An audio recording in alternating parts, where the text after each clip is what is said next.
When did your already low expectations turn out to be too high? About 10 months ago, I married my boyfriend of 5 years and finally got my Disney wedding. Well, kinda. Because everyone attended except my younger brother Derek, 25, and my parents. But the worst part? Their absence wasn't even that surprising. For context, Derek was the epitome of a golden child. In fact, scratch that. He was a golden nugget who could do no wrong. Ever. From the moment he could move outside of our mom's womb, he commanded attention everywhere. He won every academic competition in elementary school. In high school, he was student council president, graduated top of his class, and was crowned homecoming king. While athletic and conventionally handsome, he pursued theater in college before focusing on his marketing degree. I still remember the extravagant celebration my parents threw for his first acting role in a regional commercial. They invited literally everyone they know, every friend, every relative, and each person was served with extremely expensive champagne and catered food. The professional headshot they hung above our fireplace is still there today. My mom dusts it every morning, and when, that same year, I earned an honors nursing degree after years of rigorous study, I obviously expected my parents to not care that much. Like, maybe they just hug me and move on or say good job, but instead they just nodded and returned to planning Derek's next audition. Fast forward a few years, and Derek's 28, a VP at a marketing company, and a corner office and company car. I know all this because my parents never fail to mention it at every family gathering. Meanwhile, I work as a registered nurse at a respectable hospital. I've saved lives and comforted people through their darkest moments. I've had old people thank me for not letting them die alone, but I guess it's not the kind of job my parents brag about. Sometimes I think back to childhood. My dad always pinched the extra fat on my arms and legs, enrolled me into fat camp, and constantly put me on the most extreme diet plans. And as if that wasn't bad enough, he'd always remind me that Derek never struggles with his weight, or you could look as good as you brother if you just tried harder. Luckily, by high school, I mastered the art of pretending these comments didn't hurt, but over time, with very expensive therapy, I've accepted these differences. What choice did I have? For years, I tried earning my parents' approval,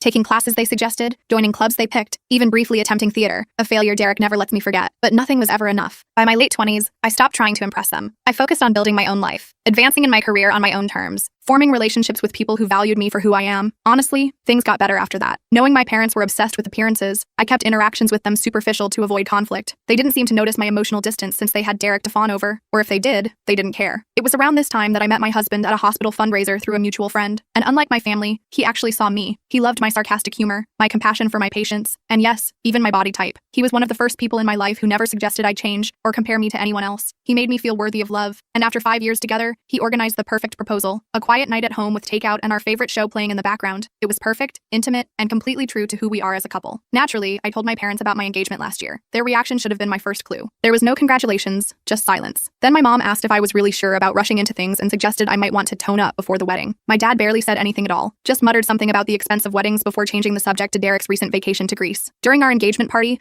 my husband noticed their odd behavior that I was too nervous to fully process. They spent most of the evening huddled in a corner over my mom's phone, barely interacting with any of our guests or my future in-laws. Later, my husband told me he overheard them talking to Derek on the phone, who was clearly upset. I always knew my parents were shitty, as you can probably tell from this story, so I expected the worst. And still, they ruined it. I can't tell you what happened next in this video. The full story is